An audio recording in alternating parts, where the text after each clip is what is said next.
Federalist Paper 2, Part 2. It has until lately been a received and uncontradicted opinion that the prosperity of the people of America depended on their continuing firmly united, and the wishes, prayers, and efforts of our best and wisest citizens have been constantly directed to that object. But politicians now appear who insist that this opinion is erroneous, and that instead of looking for safety and happiness in union, we ought to seek it in a division of the states into distinct confederacies or sovereignties. However extraordinary this new doctrine may appear, it nevertheless has its advocates, and certain characters who were much opposed to it formerly are at present of the number.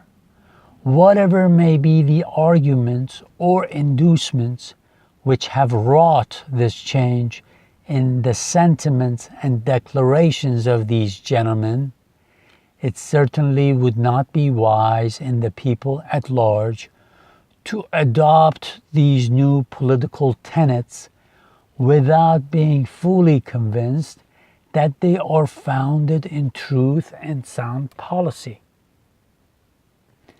It has often given me pleasure to observe that independent America was not composed of detached and distant territories, but that one connected, fertile, wide-spreading country was the portion of our Western Sons of Liberty.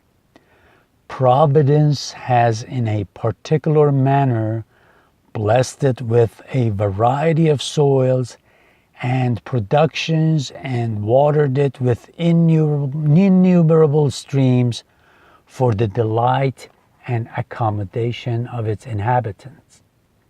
A succession of navigable waters forms a kind of chain round its borders, as if to bind it together, while the most noble rivers in the world, running at convenient distances, present them with highways for easy communication of friendly aids and the mutual transportation and exchange of their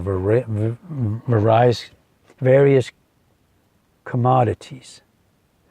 Okay, I know this is going to be a little blurry, but when he says noble rivers, he's talking about these big rivers like Mississippi and all the rivers that I showed you earlier. And when he talks about other rivers, it's all the rivers that run inside of the states that we can't see here, but you can look it up. So he's already talking about how easy it is for us, if we control these rivers, to be able to communicate with one another. Here, when he talks about communicate, he's also talking about commerce, sending cargo, trading on ships, sending things from one side to another. Just remember, it's very important that it was very hard to send cargo or shipment on land from one side to the other. So the best way to do it was in a ship on a river. So it was very important for Americans that finally came and settled here in this blue area. Instead of having to send everything on land, which would take weeks and months to get here, to kind of send them down the river on Mississippi all the way here, and then from here it could go either to these parts of the United States or it could just be shipped overseas.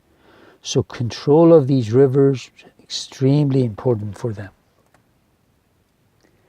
With equal pleasure, I have as often taken notice that Providence has been pleased to give this one connected country to one united people, a people descended from the same ancestors, speaking the same language, professing the same religion, attached to the same principles of government, very similar in their manners and customs, and who, by their joint counsels, arms, and efforts, fighting side by side throughout a long and bloody war, have nobly established their general liberty and independence.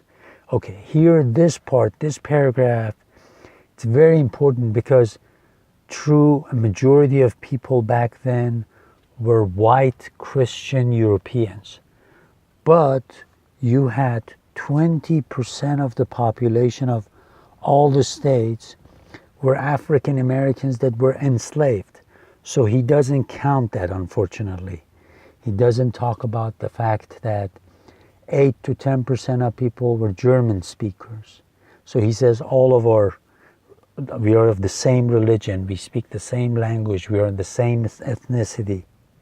So sometimes, unfortunately, a racist, bigoted person might read this paragraph and say, oh, this country is only for white Christians. It is not the case, because 80-some years after America declared independence, there was a bloody civil war. Here in this paragraph, he's talking about the bloody Revolutionary War. But in the Civil War, approximately 700,000 people died just so that we wash the stain of slavery from this Constitution, so that this country can become a country for people from all parts of the world, all backgrounds, all religions. So when you read these Federalist Papers and you look at America now, I want you to remember that America had a civil war, and that civil war reshaped it immensely. It became a country for all the people of the world, all religions, all backgrounds, all ethnicities. So keep that in mind.